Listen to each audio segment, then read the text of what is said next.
gardeners in Central Texas are always excited to see fall come around because there's so many things we can plant, and so many of the plants are so beautiful.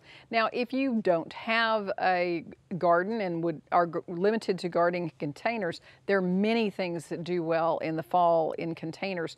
This is also a nice thing to do for someone who maybe doesn't want to deal with the heat of summer in gardening, but perhaps give them a pot of lettuce and greens and flowers to get them inspired about gardening during the winter months, and maybe, who knows, they'll dig a garden later on.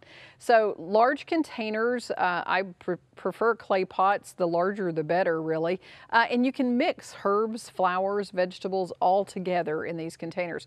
Now in this container I've got some violas, some a snapdragon, calendula, and those are all edible flowers. They can be mixed in with your salads.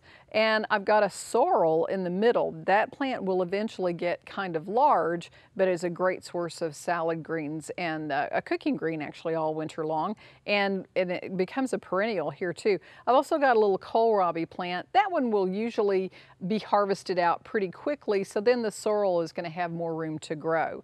Other greens that I love to put in pots include Swiss chard. The bright light Swiss chard is just really beautiful. I love to put the red Swiss chard with bright yellow violas or pansies, or I'll take the yellow Swiss chard and put it with red pansies. So there are lots of different color combinations you can do. Also the kales, the dinosaur kales, look really beautiful with the ornamental kales like peacock kale, great with stock and pansies and violas.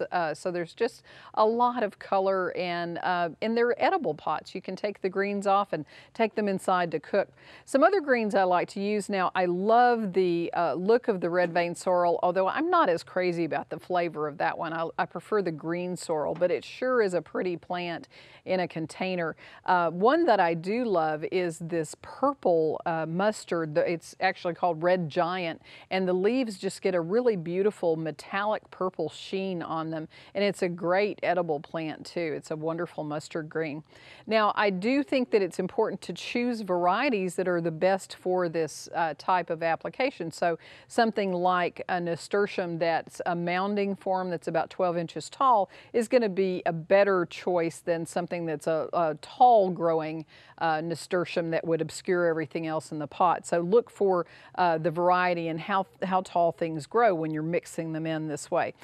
Something like this mum is going to give a bit of color. You might want to take it out later on, but be careful and look for the roots, really tightly bound roots like that need to be loosened up, and actually get in there and don't be afraid to rip them apart a little bit. They need to be encouraged to grow out and not around and around and around in your container. Now some plants do have long, deep tap roots. Things like cilantro, parsley, dill tend to have very long, deep roots, so they need a little bit taller pot than other plants. So keep that in mind as you're planting.